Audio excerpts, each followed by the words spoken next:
All right, Matt, UFC 250 coming at us live this weekend from the UFC Apex facility in Vegas. And Matt, they spent $100 million on this facility to put on small fights, but they're charging a premium price. And Matt, first fight on the card, on the prelims, we have The Blaze, Herbert Burns taking on Evan Dunham. And Matt, a lot of people might be familiar with Herbert Burns because his brother had a huge win at the Apex facility this past week. And I'm talking about Gilbert Burns getting the win in the main event over Tyron Woodley. But Matt, in this fight, Herbert Burns, a guy who cut his teeth with one championship, lost his last two with the promotion, came back over to the States. He's on a 4-fight win streak, keeps finishing opponents. In his last fight, in his UFC debut, got a knockout win over the one and only Nate Landwehr. His first knockout of his career. He has 7 submissions for a total of 8 finishes, and he's taking on a guy who's tough as nails in Evan Dunham. 18-8-1, a guy who made his UFC debut at UFC 95 in 2009. What do you make of this fight? It's really interesting because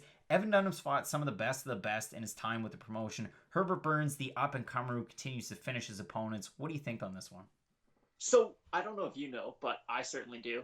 You know, when they built the Death Star, there was one way to destroy it. They left a tiny little gap, but it would just result in the whole thing going down. It's the same thing with Evan Dunham. Evan Dunham's a really good fighter. The problem is he has a kill switch. If you hit him in the body, he's probably going to go down. And I always think back to the Edson Barbosa fight. I know you're probably thinking, well, if Edson hit anyone in the body, they're probably going to go down. He barely hit him with a body kick. It just scraped across the front of his stomach, and he went down. OAM, he kneed him in the body. He goes down. Francisco Trinaldo knees him in the body. He goes down.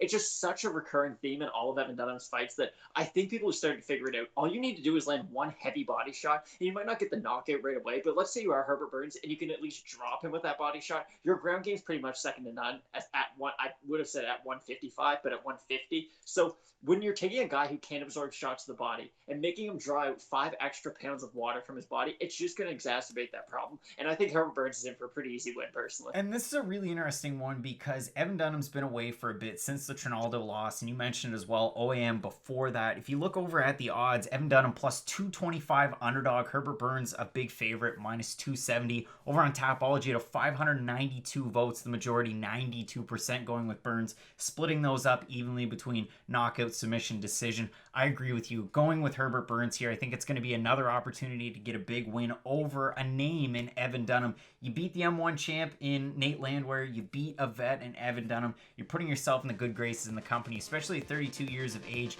Not super long in the tooth, but a really good opportunity here. And Matt, as we always like to say with Fight Night Picks, I'm not saying let's get into it. We've got more videos for this playlist, UFC 250. Some great fights coming out. 5 minutes for our main event. Amanda Nunes, the Canadian Felicia Spencer. 2 minutes for the rest of the main card and the prelims. Make sure you check them out.